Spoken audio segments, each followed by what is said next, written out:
Buenos días, clase 23 de la sección 2, miércoles 30 de diciembre, 8:10 de la mañana.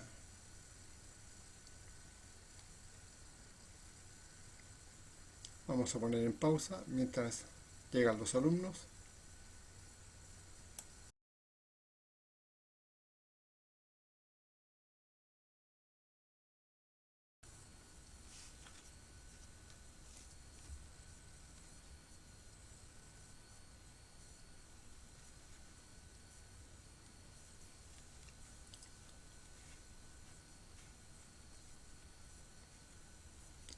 Bien, vamos a empezar la clase.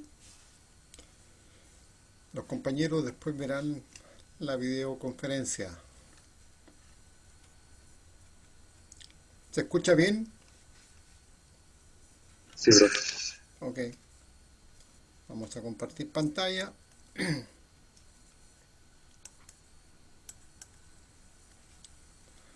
Rápidamente voy a pasar estas láminas que ya hemos visto. Esta es la lámina número 2.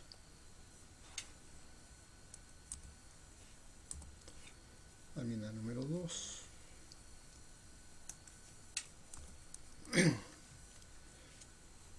Propiedades del dinero. La primera era funciones del dinero. Propiedades del dinero. La cantidad de dinero. Esta es la cantidad de dinero que tiene que tener controlada el Banco Central para que no se produzca inflación. Después hablamos acerca de los medios de pago.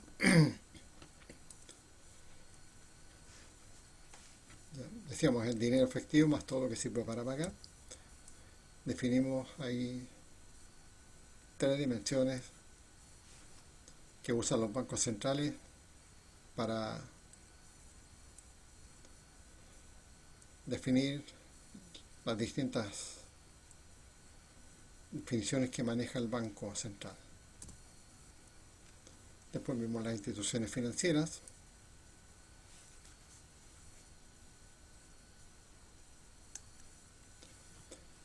Las instituciones financieras, cuál era su función, canalizar los recursos monetarios de los agentes económicos que los poseen hacia los agentes económicos que los necesitan.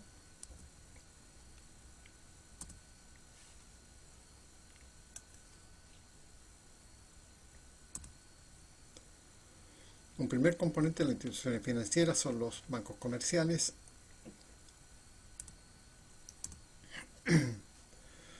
Después teníamos los intermediarios financieros de inversión, que son los que intermedian los recursos monetarios del ahorro. Y el tercer integrante importante del sistema financiero es el Banco Central. Todos los países del mundo tienen un Banco Central, que es una especie de ministerio monetario y cambiario. Y también vimos este esquema del mercado de capitales en esta lámina. Y aquí quedamos. Aquí quedamos.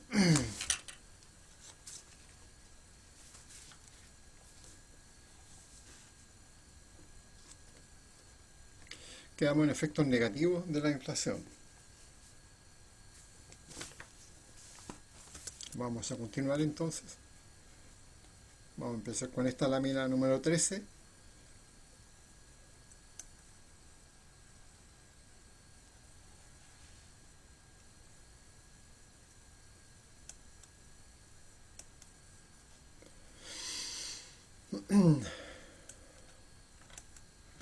Definimos la inflación. Es un fenómeno esencialmente monetario. Y los efectos negativos.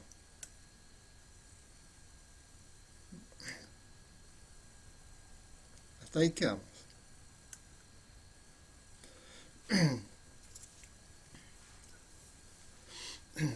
Entonces, decíamos arriba que la inflación consiste en un aumento persistente en el nivel de precio y se produce por el crecimiento excesivo de los medios de pago de la economía. Entonces aquí respondemos por qué crecen los medios de pago de la economía, que es negativo para la economía del país.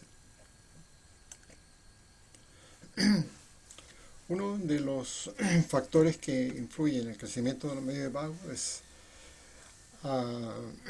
el crédito comercial y el crédito bancario.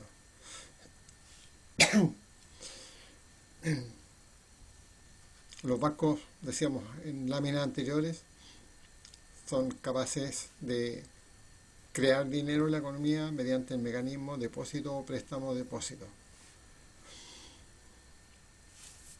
Bien, entonces ellos tienen la capacidad por este mecanismo automático de expandir los medios de pago. ¿Y qué debería hacer el Banco Central? El Banco Central debería tomar medidas para que cuando crecen los créditos que dan los bancos comerciales, se mantenga dentro de cierto nivel. Y para eso el Banco Central tiene ciertos mecanismos que puede lograr ese objetivo. Y lo otro es el crédito comercial. El crédito comercial propiamente tal. Cuando las familias van a las tiendas y piden un crédito, ya a tantos meses en las tiendas, y después pagan mensualmente. Entonces eso es uno de los factores que hace que la gente gaste más. La gente gasta más de su ingreso que tienen. Y ahí es cuando las familias se endeudan. ¿Ya? Entonces es el mecanismo que las familias tienen un cierto nivel de ingreso, por ejemplo, de 1000, pero con el crédito pueden gastar más de 1000, 1200 o 1300. Entonces eso es lo que se busca respecto a la autoridad económica, que las familias no se endeuden más allá de cierto nivel, porque eso también no es bueno para la familia misma, porque se endeuda demasiado, y lo otro porque el crédito crece en forma excesiva, y eso es malo para la economía porque provoca efectos inflacionarios. Otro, el superávit en la balanza comercial.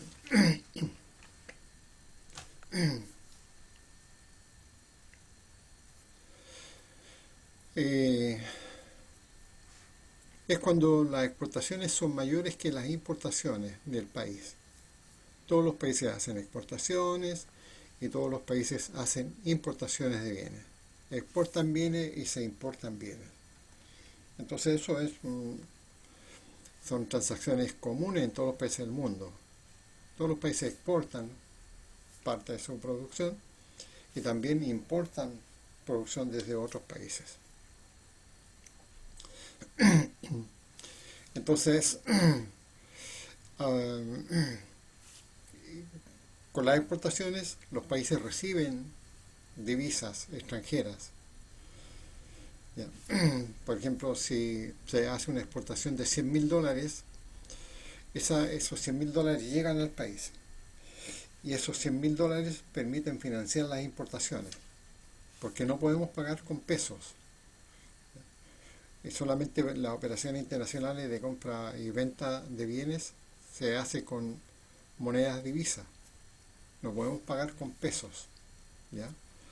Entonces solamente podemos pagar nuestras importaciones con dólares. Y esos dólares, ¿cuál es la principal fuente de los dólares con los cuales financiamos las importaciones de bienes que hacemos? Las divisas provenientes de las exportaciones. Bien.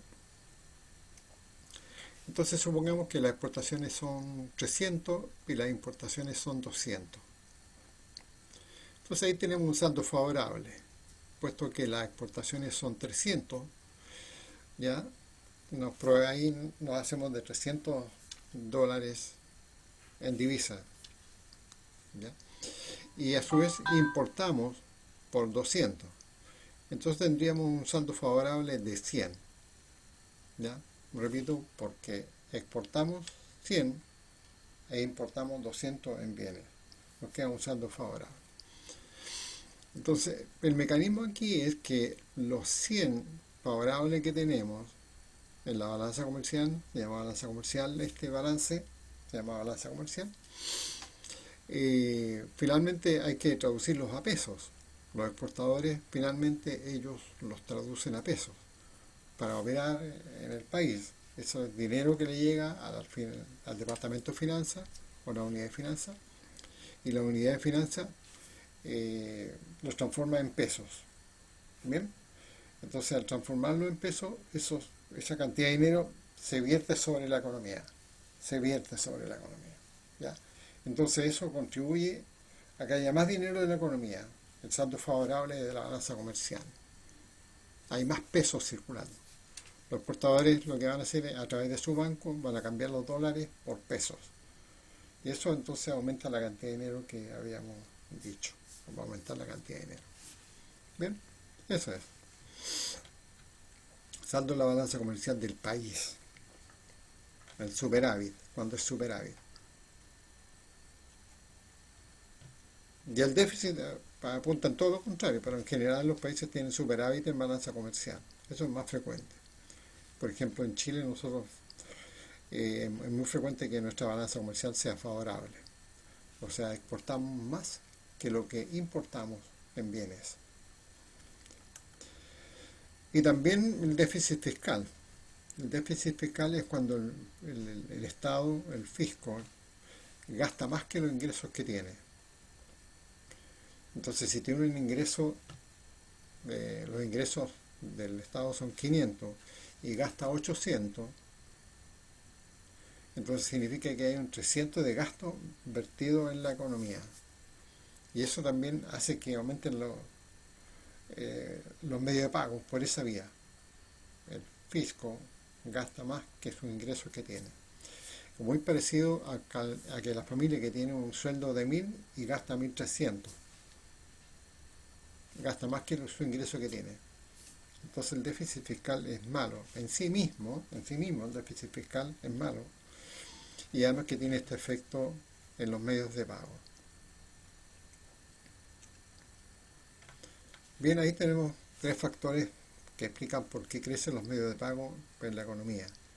Y un factor importante es la expansión del crédito más allá de ciertos niveles normales.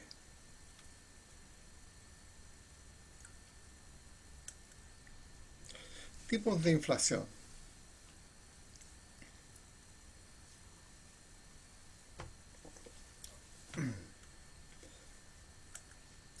Tenemos inflación de demanda, en la que se produce por la expansión excesiva de los medios de pago. Esta es la más común. Esta es la más común en todos los países del mundo. ¿Ya? Es la inflación de demanda. Es decir, cuando las familias gastan más que sus ingresos que tienen. Que es lo que acabamos de explicar recién. Entonces hay una expansión excesiva de los medios de pago. Las familias están pidiendo más crédito, ¿ya?, para comprar bienes por sobre sus niveles de ingreso que tienen. Y repito, ahí es cuando aparece la noticia. En Chile las familias están con un alto nivel de deuda. Se ha expansionado el gasto porque los chilenos están más endeudados. Es común noticias de ese tipo. Y eso es lo que está mirando el Banco Central. El Banco Central dice esto es negativo, que las familias estén gastando más que sus ingresos que poseen. Se entiende que pueden gastar un cierto nivel más, pero no tan excesivo. Y a esto llamamos inflación de demanda, y esa es la más común que existe en todo el mundo. Y tercero, tenemos una inflación de costos, ¿ya?, que los precios aumentan debido a que aumentan los costos de producción. Y eso es normal, es natural eso, ¿no? Eso es natural que los costos de producción tengan un aumento natural, ¿no? Los costos de las materias primas, por ejemplo, van subiendo. Entonces hay un aumento natural en los costos de producción. No van a estar permanentemente en un tiempo que los costos de producción por 2 años, 3 años se mantengan constantes los costos de producción. No, los costos de producción van teniendo un aumento natural, ¿ya? pero un aumento natural normal, normal. Los costos van aumentando de manera normal, los costos de producción de los bienes. Sin embargo, aquí hablamos de que un tipo de inflación de costo es aquellos que se denominan los shocks de oferta. Estos shocks de oferta no son tan comunes en las economías del mundo. Y un ejemplo muy significativo de esto es cuando hay aumento en el precio del petróleo, por ejemplo. El petróleo, como es una materia prima mundial, materia prima básica para la economía mundial, ya tiene esa trascendencia esta materia prima básica, el precio del petróleo. Entonces ahí estamos en presencia de un shock de oferta, ya que tiene efectos inflacionarios importantes. El precio del barril del petróleo, por ejemplo, está a $100 y sube a $150 el precio del barril de petróleo. Entonces eso va a tener un impacto muy grande sobre los costos de producción, no solamente en el país, sino que en todos los países del mundo. Y a eso es lo que se llama shock de oferta, frecuentemente ocasionados por eh, los cambios bruscos en los precios del petróleo. Pero en general el mercado del petróleo a través del tiempo se mantiene constante. Si uno quisiera ver la historia de cuántos shocks de oferta por el lado del petróleo ha habido, hay toda una historia ahí de los shocks de oferta. En la década de los 70, por ejemplo, hubo un shock de oferta muy grande, ¿ya?, que tuvo repercusiones en toda la economía mundial. Pero resumiendo, los shocks de ofertas no son muy frecuentes. Entonces la inflación de costos, por supuesto, no es tan frecuente, a pesar de que los costos de cierre recién van aumentando en forma natural. Y eso está contemplado dentro de la inflación que tenemos en Chile. La inflación anual de Chile, decíamos en la clase pasada, anual, es más o menos, lo hemos manejado históricamente en los últimos años, en 3,5%, 3,9%. Entonces, gran parte de ese 3,9, 3,5% anual que tenemos, gran parte es inflación de demanda. Y una fracción pequeña es por la inflación de los costos de producción, ya que también va de cuenta dentro del 3,5. O sea, de nuevo, ese 3,5 de aumento en los precios de la economía chilena, gran parte de ese 3,5 es expansión excesiva de los medios pagos por el lado de las familias.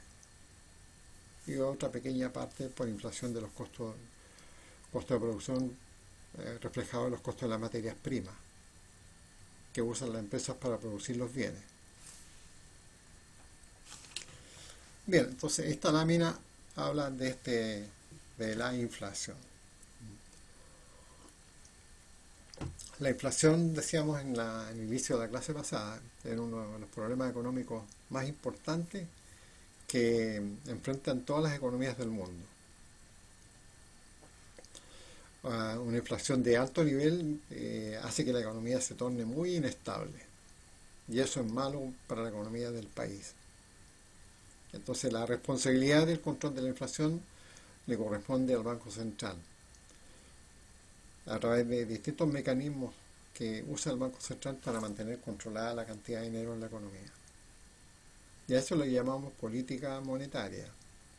La política monetaria tiene ese objetivo, ¿ya? El control de la cantidad de dinero en la economía y el control de las tasas de interés, como decíamos en la lámina anterior. Y con ello el control de la inflación. ¿Alguna pregunta que quieran hacer?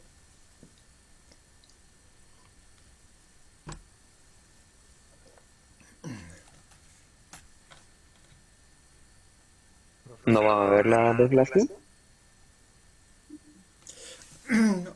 No, bueno, en realidad la hemos omitido, la deflación, creo que lo comenté en la lámina Profe, anterior. Bueno, ¿dónde se ve las clases? las láminas están todas en... No, no, pero las clases. Las graba un compañero que se llama Nicolás Martínez. Sí, pero hay una clase que él no grabó, creo. ¿Que la grabó usted? Porque yo me vi todos los videos que él tiene ¿Ya? y Grabó Nicolás la Martínez. de la última creo que no está, o no sé. Porque de inflación yo no recuerdo haber Y visto. no, grabó Nicolás Martínez. Nicolás Martínez aquí tengo, parece que llegó un poquito atrasado, ¿eh? Hasta el rol del dinero en la economía, o sea, perdón, vimos hasta, espera, aquí lo tengo abierto, hasta el multiplicador de los depósitos. Esa es la clase 21. Esa es la última que vimos. Esa es Y usted Nicolás. ahí habló del receso, así que yo pensaba que era la última, la última. No, no. De ahí nos saltamos del receso. ¿Ya? Claro, po, y entonces, ¿cuándo vimos inflación? Si eso viene después en el PPT. El lunes 28, el lunes que pasó. Ah, este lunes. Sí, pues, este lunes. Este lunes grabó Nicolás Martínez. No lo ha subido. Entonces, mándenle un correo ahí, pues, ¿ya? Parece que llegó un poquito atrasado, ¿eh? Pero igual, sino que Nicolás me mande un correo. Ujú. Profe, ¿todos los lunes tenemos clase? Sí, pues, todos los lunes. ¿A qué hora? Yo no lo tengo Lunes aquí a en mi las calendario. Yo tengo los 12:40. miércoles y los jueves y los viernes. No, no. El viernes quedó como comodín. Mm, ¿El lunes a qué hora entonces? A las 12:40. 12:40. Sí, todo el tiempo hemos tenido clases. Entonces, la del Mm. lunes 28, Nicolás Martínez la tiene. ¿Y la prueba de qué va a ser? Hasta alguien me dijo que era solo elasticidad. El control de hoy día es solamente elasticidad. Ah, es un control, ya, ya. No, no ha sido un Sí. control. Me dijo prueba y yo dije, ¿cómo va a ser solo de eso? Claro, ahí es cuando algunos alumnos no vienen a las clases, entonces se empieza a ver confusión. Así que hoy día nos encontramos a las 18:10. Ya, ya.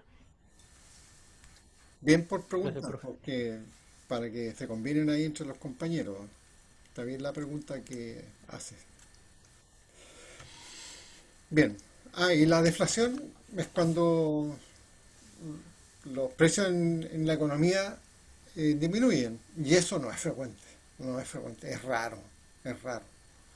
Las economías cuando se estancan y se deprimen, ¿ya? Cuando están estancadas, empieza a haber un periodo de crisis, ahí, como cae la demanda, ahí puede haber un proceso de deflación. Es decir, que en vez de que tengamos un 3,5 de inflación, tenemos un menos 1% de inflación, menos 1% de inflación. Es una inflación negativa, pero no es frecuente. ¿Ya? Ahora, si tuviéramos que definirla, definimos de la misma manera que está aquí, pero en el sentido contrario. Consiste en la disminución y no persistente, porque no es persistente.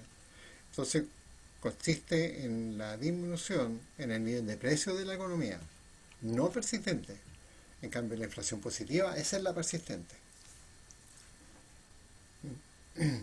Ah, y lo que comentábamos también, cuando un país sufre problemas de inflación, es cuando la cuantía del nivel anual de inflación es de determinado nivel para arriba. ¿Ya? Por ejemplo, en Chile tenemos, comentábamos en la clase pasada, un 3,5% de aumento en el nivel de precio de la economía significa que el país no sufre de problemas de inflación. Sin embargo, si anualmente tuviéramos de dos dígitos, 12% de aumento en el nivel de precio, 15%, entonces en ese caso decimos, mire, esta economía sufre problemas de inflación y está afectando a la economía del país. La está haciendo más inestable al tener estos altos niveles de inflación. Profe, eh, como usted dijo, puede que a lo mejor la deflación no se produce o es muy escasa, pero, o sea, que haya menos 1% de inflación, pero puede ser que, o yo supongo que tendrá que ser, que un país vaya disminuyendo el porcentaje de inflación a lo largo de los años. No la inflación, sino que el No, porcentaje vaya bajando. no, es bien, la deflación es puntual nomás, es puntual. No, no es No, pues persistente. no me refiero a deflación. La deflación es lo mismo, por ejemplo, yo puedo tener a lo mejor un año un 3% de inflación y ¿Ya? al otro año un 2,9% de inflación. O sea, ¿Sí? que bajé un 1%. Ah, que sea ¿Eso es decreciente. deflación?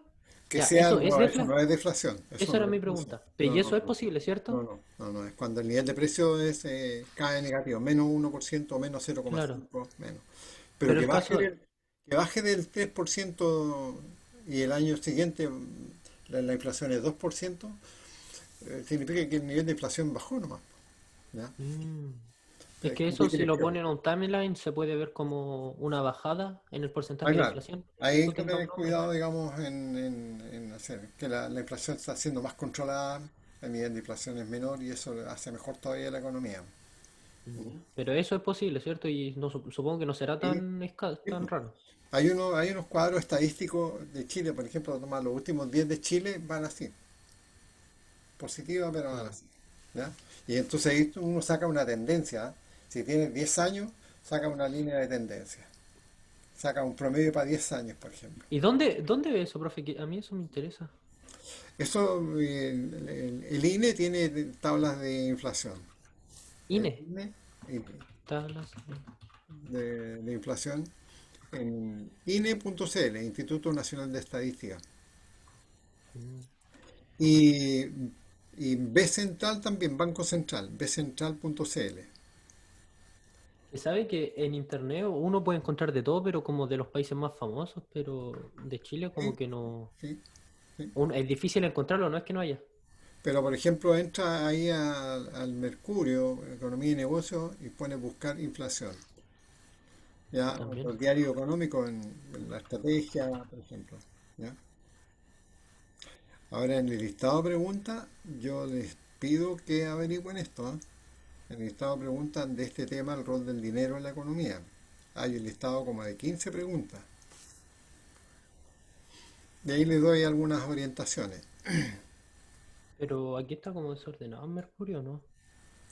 No, en Mercurio, a ver, te- Lo encuentro muy desordenado. ahí tú A puedes, ver. por ejemplo, Sí, sí, poner ya estoy aquí. Ah, en el lo que buscador, pasa es ¿eh? que, mira, lo que pasa es que el Mercurio ahora se paga digital, Mm, ¿ya? Pero igual en el buscador el mismo Mercurio a lo mejor te da una noticia, pero cuando te da la noticia te abre un letrero que dice suscríbase y te tapa la noticia. Pero hay una página que se llama economiaynegocios.cl. Esa es del Mercurio y ahí están economiaynegocios.cl. Ahí salen las noticias que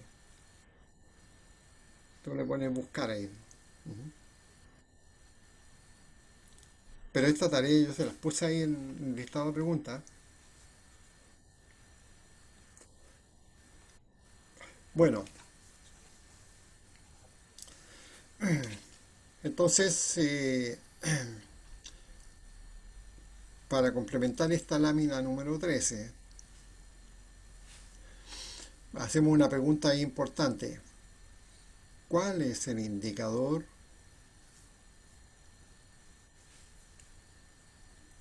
que informa sobre la inflación en Chile? ¿Cuál es el indicador que informa sobre la inflación en Chile? ¿Respuesta? ¿Cuál es la respuesta? ¿Sería el Banco Central? ¿Cuál es el indicador? No cuál es el organismo. ¿Cuál es el indicador que informa sobre la inflación en Chile? indicador. PIB. ¿Eso? ¿Ya?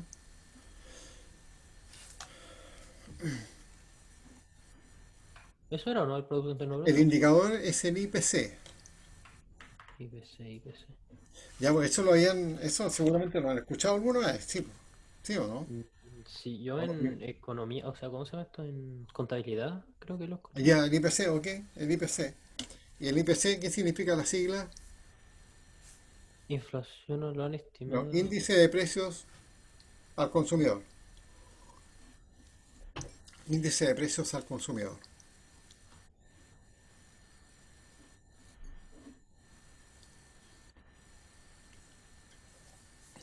Ay, soy estúpido, estaba yo justo en la página que usted me dijo, en el INE, ¿sí? había entrado en el apartado de inflación y acá arriba tengo tres cosas, índice ICT, IPC y IPP. Y lo estaba buscando en otro lado. Ya. No, en B central también ahí te aparecen cuadros históricos, históricos de la Sí, inflación en Chile. dice que ha bajado un 0,1% en noviembre. Mensual, mensual.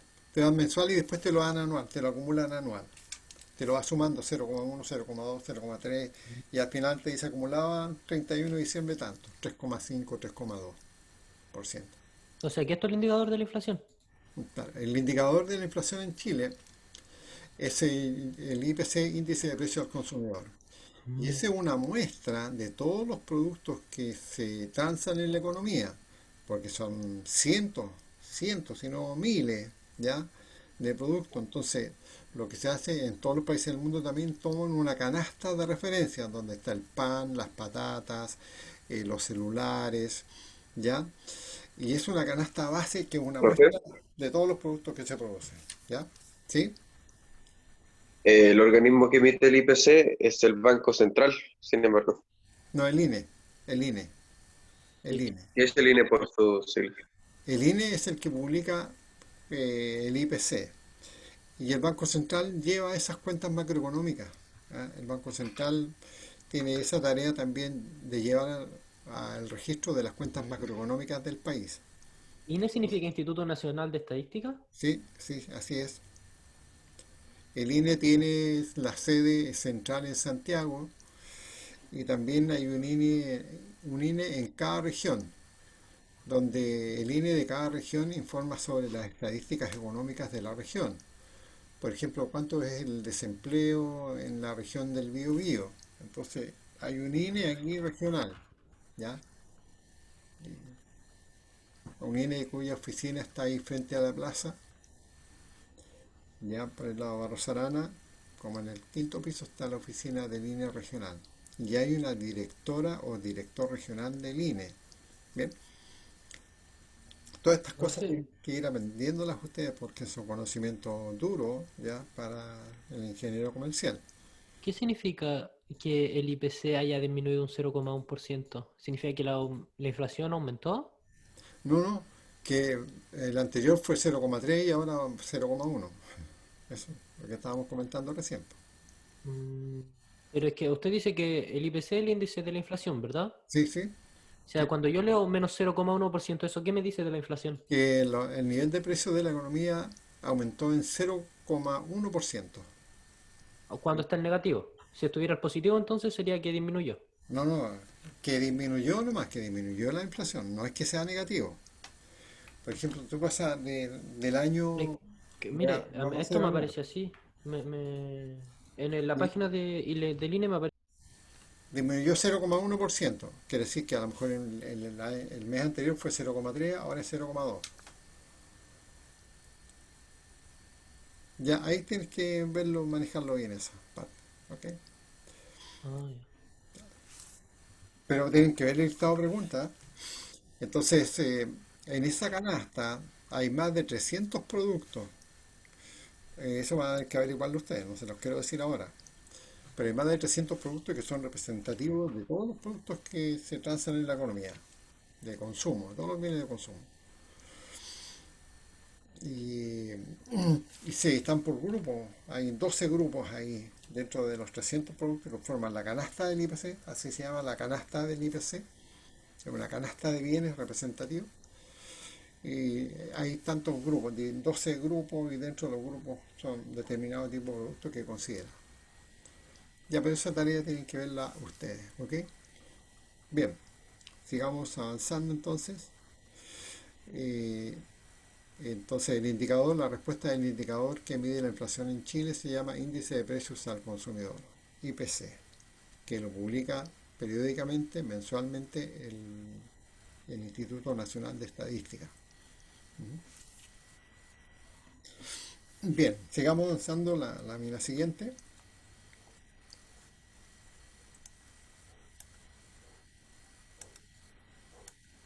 Aquí vamos a explicar el proceso inflacionario, cómo se produce el mecanismo de... ¿ya? Ahí tenía esta lámina, la teníamos antes, que ya la vimos, la traemos de nuevo acá para explicar cómo se produce el incremento del nivel de precio de la economía. Entonces esta cantidad es la cantidad de dinero que está acá, la cantidad de dinero. Supongamos que la cantidad de dinero que estima el Banco Central, que está calzada con este nivel de producción nacional, yo decía, si el PIB es 1000, ¿cuánto necesitamos en medios de pago? 200. Aquí vamos a inventar, ¿no? Y explicamos por qué 200 en medio de pago. Es decir, cuántas monedas y billetes y crédito hay considerado aquí en 200.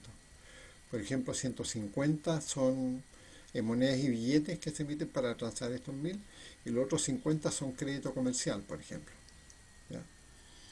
Entonces, la cantidad de dinero total es 200. Con estos 200 se permite transar todos estos bienes que se producen en el año 2019, por ejemplo. Hay un calce perfecto.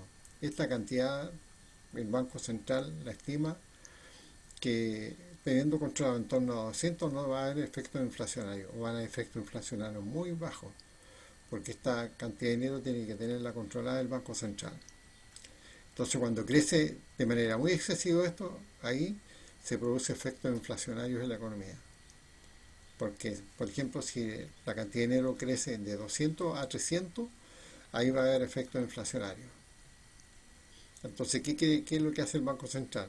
Tener entre 200, 202, 205, ahí va controlando el Banco Central, que aumente la cantidad de dinero. ¿Bien? Bueno, entonces, de nuevo otra vez insisto, esta es la cantidad de dinero que tiene que controlar el Banco Central a través de la política monetaria. Se llama política monetaria. Bien, entonces aquí vamos a dar un ejemplo. Supongamos que el PIB, ya la producción nacional es 1000, y que la cantidad de dinero que va a permitir transar estos 1000 es 200. Hacemos esta división aquí. 1000 dividido por 200. 1000 dividido por 200. ¿Ya? Ahí nos da 5. Bien. Entonces, ¿cómo interpretamos este 5? Significa que una unidad monetaria circula 5 veces como ingreso-gasto por el flujo circular de la renta. Ingreso-gasto. Eso es lo que permite ya transar estos 1000 de PIB durante el año. ¿Ya? Si quisiéramos interpretar una unidad monetaria que emite el Banco Central, una unidad monetaria de estos 200 pesos circula 5 veces como medio de pago. Ingreso, gasto. Porque ingreso, yo recibo un peso de ingreso y lo gasto. ¿Bien? Entonces, esto me estaría diciendo, ¿sabe qué? Un peso, una unidad monetaria de un peso, circula 5 veces como para 5 veces transacción. 5 veces. ¿Ya? Las familias reciben un peso, lo gastan. Ese llega a la empresa, las empresas contratan, le pagan otra vez un peso de remuneración, lo vuelve a gastar. Que fue el ejemplo que vimos en la clase pasada. Entonces el 5 significa como que una unidad monetaria circula 5 veces como ingreso-gasto por parte de las familias. Para que calce con 5 veces 5 por 2, 10. Entonces ahí nos da esta cantidad de los 1000. Y aquí discutimos bastante en la clase pasada de por qué la cantidad de monedas y billetes no era 1000, sino que era menos de 1000. ¿Ya? Y ahí decíamos, por ejemplo, que en el mes 1, tenemos una producción mensual.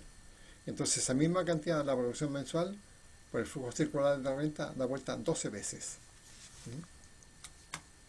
Ya lo explicamos en la clase. Entonces aquí estamos haciendo esta cuenta. ¿Ya? Pero se entiende que lo que sí se entiende, lo que estoy diciendo, es que esta división significa, el 5 significa que una unidad monetaria, un peso, circula 5 veces como ingreso-gasto. Ingreso-gasto. ¿En qué? En bienes que se producen. Gasto en bienes que se producen. 5 veces. Entonces, I es el PIB y M la cantidad de dinero en la economía. Para efectos de notación, como fórmula, I es el PIB o la producción nacional. Y M es la cantidad de dinero de money, está en inglés ahí, por eso se usa la letra M de money, dinero, y nos da esta denotación BI, velocidad de ingresos de circulación del dinero. Entonces aquí tienen que anotar la denominación de estas variables en su cuaderno, lámina número 14, ponen esta expresión en su cuaderno, ya escriban esta expresión en su cuaderno, donde I es la producción nacional, el PIB.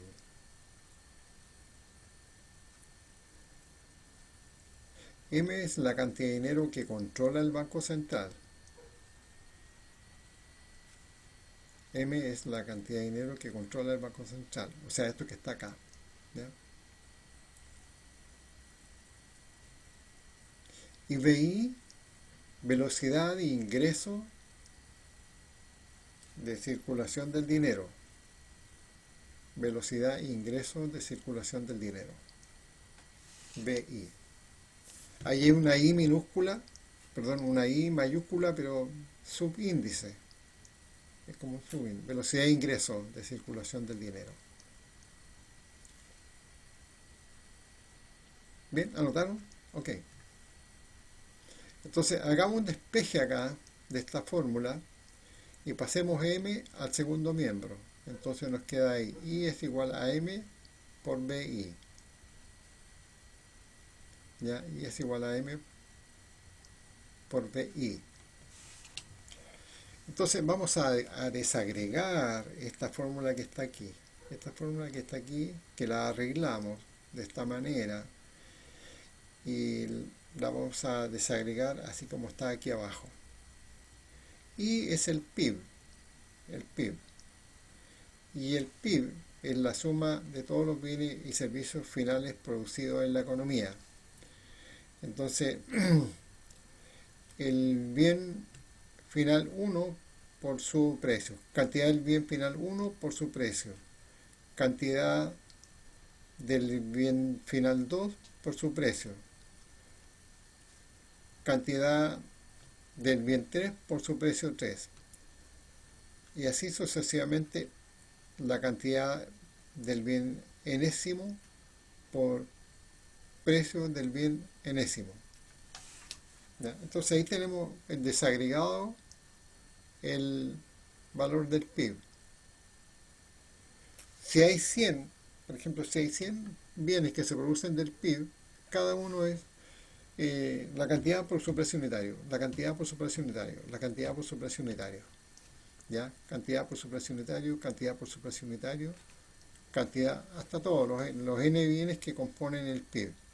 Y eso me da el PIB mayúscula. ¿Ya? Está claro, ¿cierto?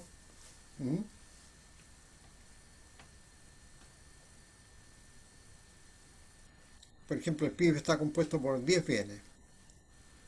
¿Ya? Entonces el valor de cada uno es la cantidad del bien 1 por su precio, la cantidad del bien 2 por su precio, la cantidad del bien 3 por su precio. Y ahí me da el PIB, me da el total. Me da este I mayúscula que está acá. ¿Bien? Entonces, miramos esta sumatoria que tenemos acá. Toda esta es una sumatoria. Es una sumatoria. Entonces, ¿qué se hace aquí? Así que aquí pónganme atención. Sacamos un precio promedio. Sumamos el P sub 1 más el P sub 2 más el P sub 3 más el P sub 4 más el P sub n. Sumamos todos los precios. ¿Ya? Y sacamos un precio promedio. Este precio promedio es un P mayúscula. Ahí está. Estos son P minúscula. Y el P mayúscula es el precio promedio de todos estos que están acá. Sumamos el P sub 1, P sub 2, P sub 3 y sacamos un promedio. Bien, ¿está claro? Y lo que hacemos enseguida es que sumamos todas las cantidades. Q sub 1 más Q sub 2 más Q sub 3 más Q sub 4. Y por eso ponemos sumatoria de las cantidades Q sub hasta Q sub n. sumatoria de las cantidades de cada uno de los bienes hasta Q sub n. Bien, entonces tendríamos la siguiente expresión para acá. El segundo miembro no ha cambiado. Bien, entonces fíjense cómo este primer miembro que está aquí lo vamos a poner de la siguiente manera, que es igual a P más un Q mayúscula. La suma de todas las cantidades es un Q mayúscula. La sumatoria de todo esto, ya, es un Q mayúscula. Por ejemplo, 10 unidades del bien 1 más 20 unidades del bien 2 más 40 unidades del bien 3. Entonces yo tengo una sumatoria de todas estas cantidades que es lo que me da un Q mayúscula que está acá. Un Q mayúscula. Y el precio promedio, P mayúscula, está ahí. Bien, esas flechas no están esas flechas. Según que no están, entonces me queda P mayúscula por Q mayúscula. Es igual a M por BI. ¿Ya? Entonces ahora no están las flechas. Ahora vamos a poner estas flechas. Entonces aquí, ¿qué estaríamos diciendo? Que matemáticamente está ocurriendo que la cantidad de medios vagos ha aumentado en la economía. La cantidad de medios pagos ha aumentado en la economía. Por ejemplo, de 200 a 250. Y lo ponemos de esa manera. ¿Ya? Dado cierto este PIB que está acá. ¿Ya? Entonces, al aumentar la cantidad de dinero, para que se mantenga la igualdad, una de estas dos variables tiene que moverse. ¿Ya? Una de estas dos variables tiene que moverse. Y la que se mueve en forma natural es P. La cantidad de bienes físicos, esos ya están producidos. Eso es una producción que está. Ya, la producción anual que se hizo en el año. Y esa producción ya está programada por los empresarios. Eso es lo que se produjo, esa cantidad en el año. ¿Ya? Y durante el transcurso del año hubo un aumento en los precios. Ya se ocurrió un aumento en los precios. A causa de que aumentó la cantidad de dinero. Entonces, matemáticamente, para que la igualdad se mantenga, la única posibilidad de explicar el efecto de este aumento de la cantidad de dinero es que aumenten los precios. Aumenten los precios.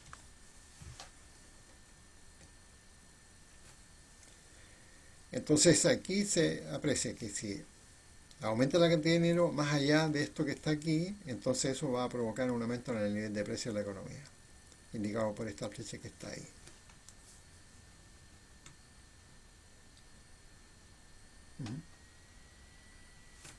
Y que nos vamos acá arriba. Se aumenta M, ¿ya? Entonces, como no hay respaldo en bienes aquí, los bienes producidos son 1000, no hay respaldo en bienes, entonces todo esto tiene que traducirse en un aumento en el nivel de precio. La producción está, la producción se hizo, se programó. La oferta en el corto plazo es inflexible. O sea, por ejemplo, voy a explicar de nuevo. Si 200 aumenta a 250, para que no haya aumento de precio, entonces aquí la demanda por bienes va a aumentar de 200 a 250. Entonces, para que no haya aumento de precio, la producción debería responder en aumentos de producción, para que haya un respaldo, ¿no es cierto?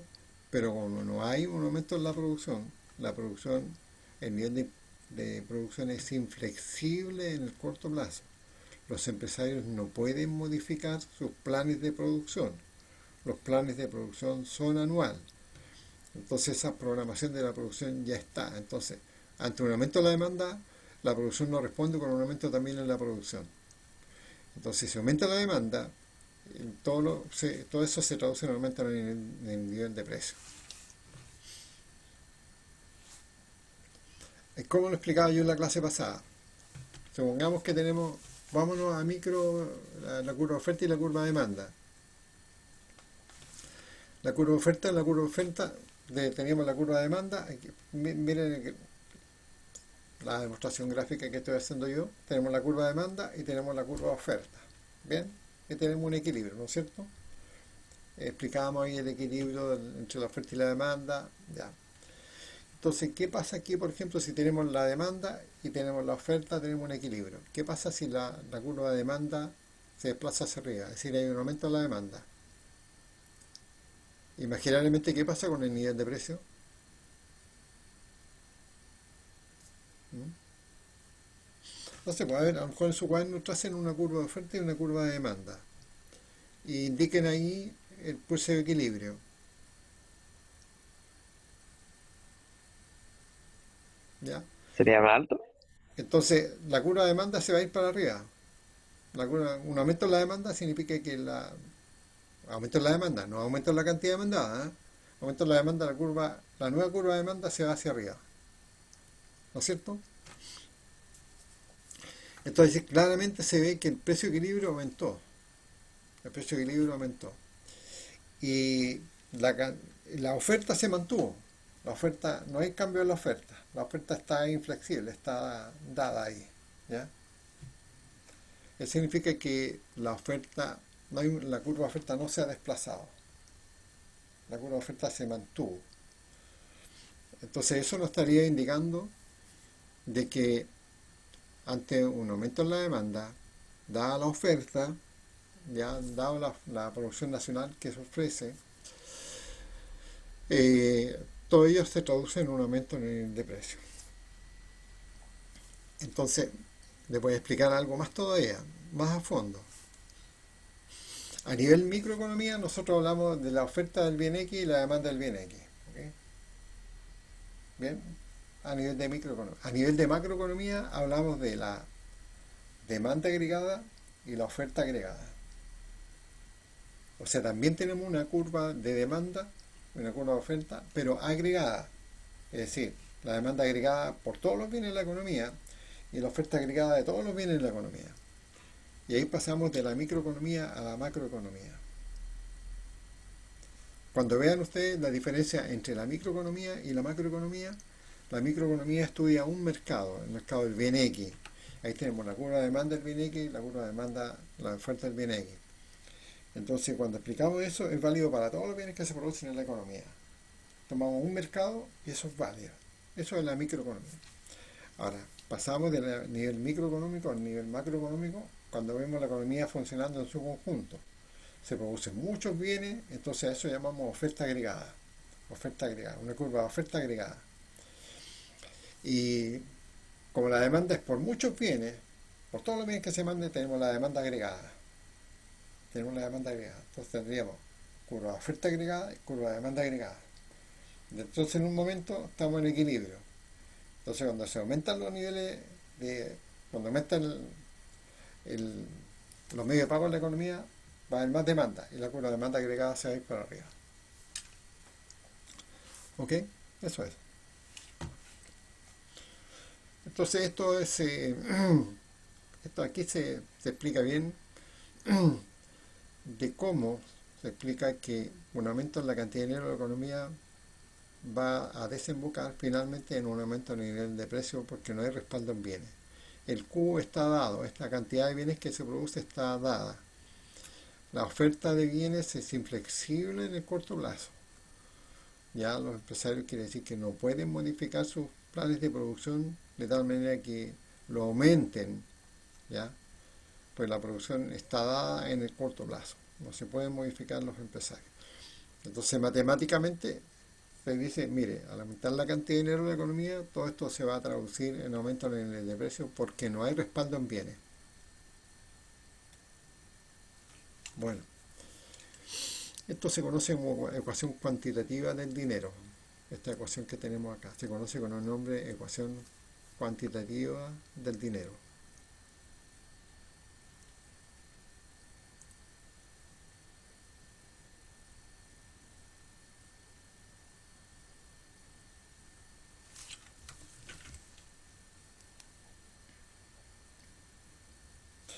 Con esto terminamos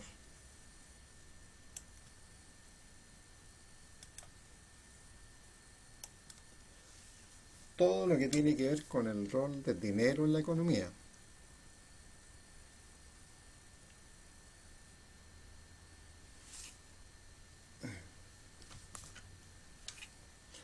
Página nueva, ahora vamos a ver la última unidad que contempla el programa de la asignatura. Esta unidad se llama de la siguiente manera, pongan ahí en sus notas de cuaderno.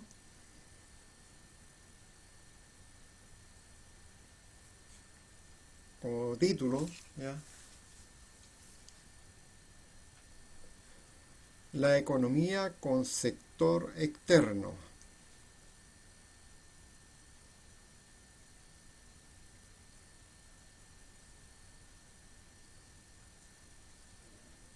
La economía con sector externo.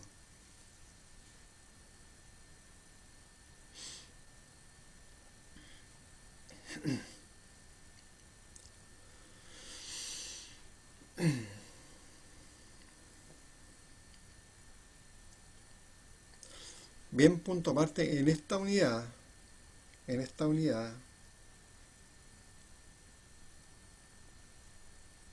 se entrega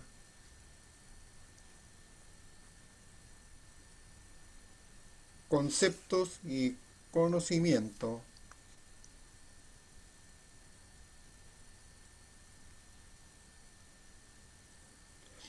en relación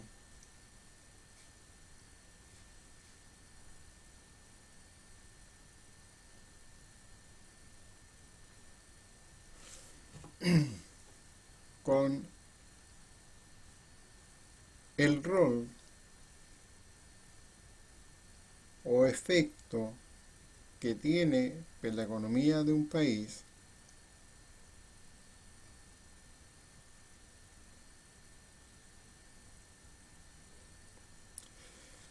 las transacciones económicas que realiza con el resto del mundo,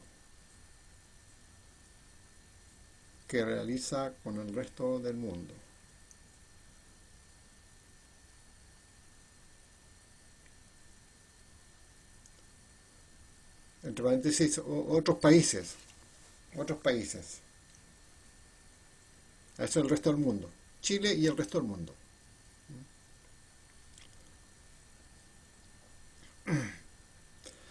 Punto seguido.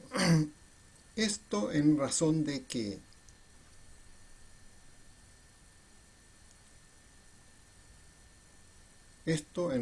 que no existen economías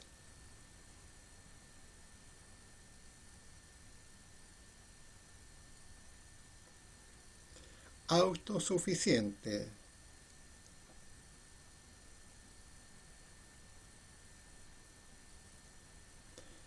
que pudieran proveerse de todos los bienes que necesitan.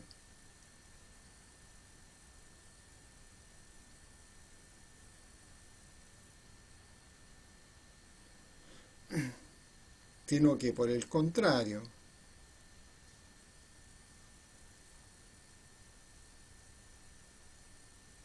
las economías requieren complementarse con otras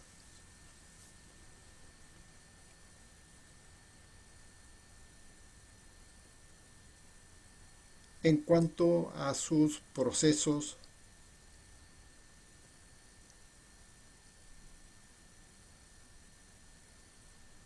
de producción y consumo.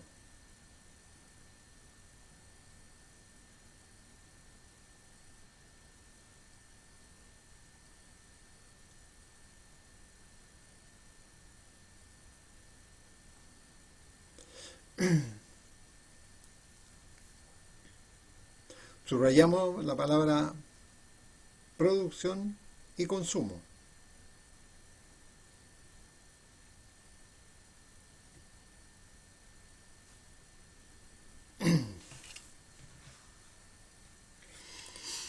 Punto seguido. Por ejemplo,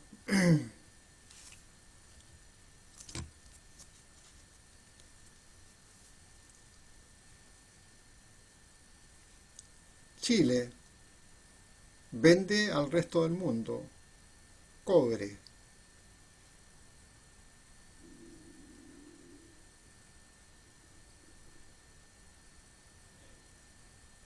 E importa petróleo.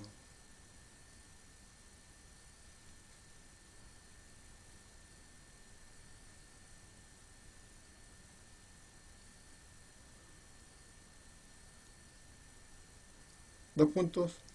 Este es un ejemplo de complementación de los procesos de producción.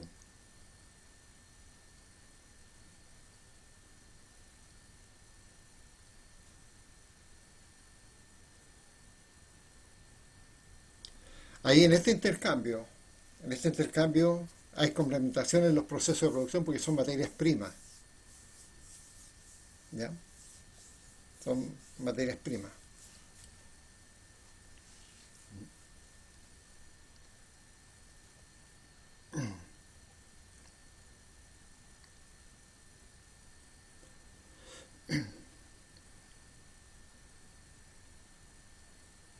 Y también los bienes de capital, los bienes finales de capital, y también los bienes finales de capital.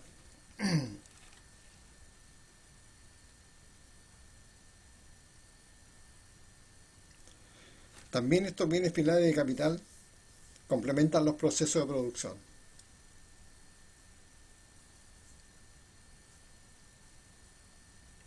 Sea que nosotros exportemos bienes de capital y que importemos bienes de capital.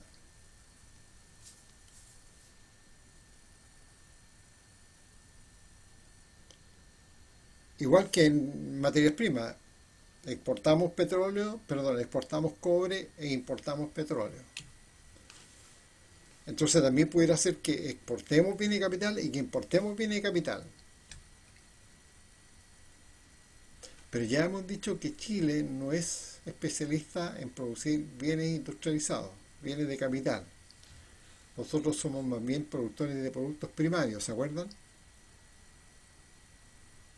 Entonces, en este caso, con mayor razón, nosotros necesitamos complementar nuestra economía con el resto del mundo para poder proveernos de bienes de capital. Bienes de capital, bienes industrializados de alta complejidad. Entonces, nosotros necesitamos que otros países nos vendan equipos de capital, porque nosotros no tenemos un sector industrial avanzado, desarrollado. Nuestra economía funciona principalmente en base al desarrollo del sector primario. Tenemos también un sector industrial, manufacturero, pero poco avanzado. Podemos producir bienes de capital de baja complejidad. Nosotros exportamos algunos bienes de capital de baja complejidad, pero los bienes de capital de alta complejidad nosotros no somos capaces de producir. Entonces eso tenemos que importarlo. Tenemos que importar material de transporte, camiones, tractores, por ejemplo, maquinarias de alta complejidad, tenemos que importar eso. Entonces nosotros necesitamos proveernos de ese tipo de bienes. Entonces, los bienes, las materias primas y todos los bienes de capital complementan los procesos de producción entre los países. Esto en base a lo que dijimos recién. No existen economías autosuficientes que se provean todos los bienes que necesitan para su proceso de producción. No existen economías autárquicas, se llama, autosuficientes. Entonces nosotros pudiéramos ver al mundo como un sistema económico entreverado de relaciones entre sí, como un sistema. Todos los países van haciendo transacciones entre sí. Entonces la economía mundial es un entreverado de transacciones económicas entre países. Es cuando pasamos del nivel nacional de la economía a un nivel de la economía mundial. Y podemos hablar incluso de cuánto creció el PIB mundial en el año 2019.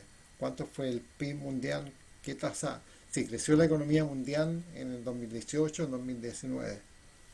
Entonces ahí vemos ya un nivel súper agregado de la economía ya en el nivel mundial. Bien, eso es importante, ¿eh?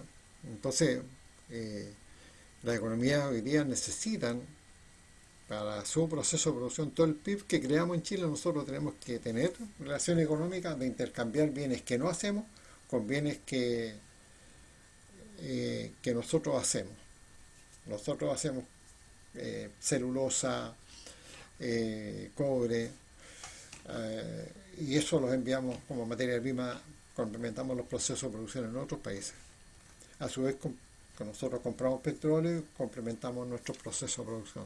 Compramos bienes de capital también, nuestro proceso de producción. ¿Ya? Punto seguido. Y también exportamos vino, fruta, etcétera. E importamos celulares, carne, vestuario, Los puntos complementan los procesos de consumo.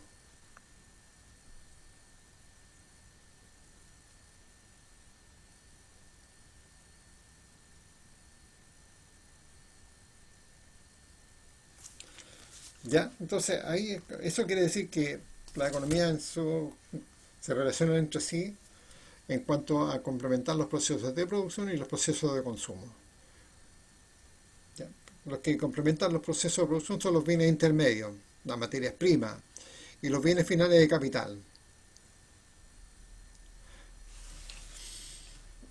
Recuerden la clasificación de los bienes que vimos. Yo les dije, esta clasificación de los bienes es muy importante, donde clasificábamos los bienes en dos tipos: los bienes intermedios y los bienes finales. Los bienes intermedios eran todos los que eran materias primas, ¿bien? Y los bienes finales eran los bienes de capital y los bienes de consumo. Entonces, los que complementan los procesos de producción son los bienes intermedios y los bienes de capital. Y los que complementan los procesos de consumo son los bienes finales de consumo. Nosotros vendemos bienes finales de consumo al resto del mundo y también importamos bienes finales que no producimos.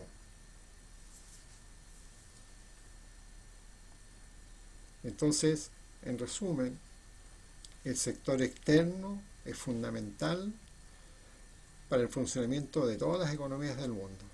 No existen economías autosuficientes.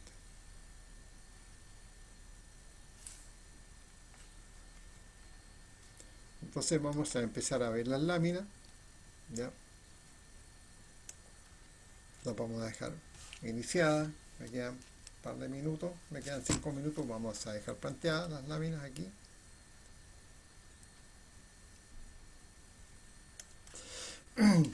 Entonces pongamos ahí a ver lámina. Esto en cuanto a la parte introductoria, esto que todos hemos dicho. Entonces ahora vamos a empezar a trabajar con las diapositivas, donde vamos mostrando todo esto que... Sí.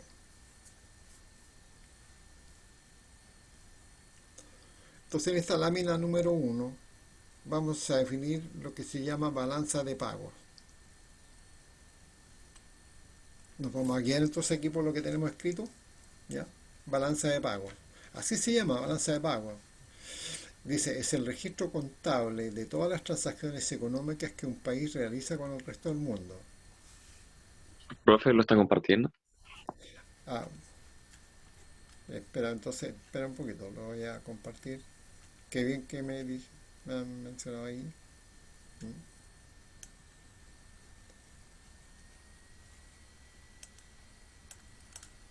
Ya, aquí están las láminas. Entonces, el primer concepto que vamos a pasar dentro de esta unidad se llama la balanza de pagos del país. Todos los países tienen su balanza de pagos, ¿ya? Y aquí damos la definición. Balanza de pagos es el registro contable de todas las transacciones económicas que un país realiza con el resto del mundo. Las transacciones económicas son de dos tipos: transacciones de bienes y servicios, que se registran en la cuenta corriente de la balanza de pagos. Vendemos petróleo, vendemos cobre, vendemos celulosa, compramos petróleo, compramos equipo de capital, compramos celulares. Todo eso son transacciones de bienes y servicios que se registran en la cuenta corriente de la balanza de pagos. Así se llama, ¿ya? Entonces este es un subconjunto de transacciones económicas que un país realiza con el resto del mundo. Un subconjunto que son las transacciones de bienes y servicios. Paralelamente, también los países realizan con el resto del mundo entre sí hacia y desde transacciones financieras, ¿ya? En las transacciones financieras de los movimientos de capitales se registran en la cuenta capitales de la balanza de pago. Por lo tanto, la balanza de pago está compuesta por dos cuentas, la cuenta corriente y la cuenta capitales. La cuenta capital es cuando el país pide préstamos, pide al mercado de capitales mundial. Entonces, y a eso llamamos la deuda externa. Ustedes habrán escuchado que todos los países tienen una deuda externa. Los países recurren a deuda externa para su funcionamiento. Por ejemplo, cuando vimos el presupuesto fiscal, el fisco, el Estado chileno puede contratar deuda interna o puede contratar deuda externa, ¿se acuerdan? O sea, puede ir prestado en el mercado de capitales mundial. Entonces, a esos son movimientos de capitales extranjeros. Los movimientos de capitales extranjeros se contabilizan en la cuenta capitales de la balanza de pago. Entonces, aquí hemos definido la balanza de pago y decimos, mire, la balanza de pago se compone de dos grandes cuentas o dos grandes tipos de transacciones, que son la cuenta corriente y la cuenta capitales. Veamos la lámina número 2.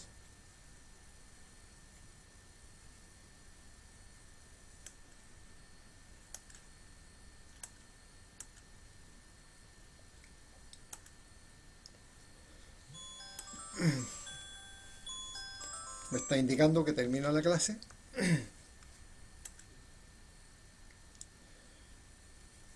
Todas las transacciones de bienes y servicios se registran en la cuenta corriente de la balanza de pago, en tanto que el otro componente de las transacciones económicas son las transacciones financieras. Se registran en la cuenta capitales de la balanza de pago.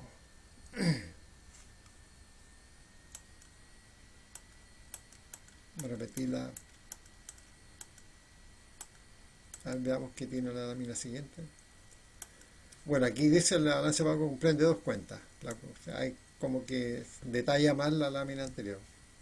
La cuenta corriente registra exportaciones de bienes físicos, ya, y las importaciones y exportaciones de servicios. Ya, entonces quedamos hasta aquí, nos vemos en la próxima clase. Ya, Chao, profe. ya, nos vemos, que estén bien. Chao. Yo, Profe, profe, una duda, ¿dónde va a subir Se esta la voy a grabación? mandar yo. ¿Quién ha estado grabando permanentemente aquí? Espérate, usted sección don Nicolás. a Nicolás Martínez, ¿sí? A él le voy a mandar el link, ¿ya? ¿Ok? Ya, ya, profe. Nos vemos Ya, entonces. profe. Ya, chao. Chau. Yo, profe, que esté bien. Igual usted. Buenas noches. Chao, chao.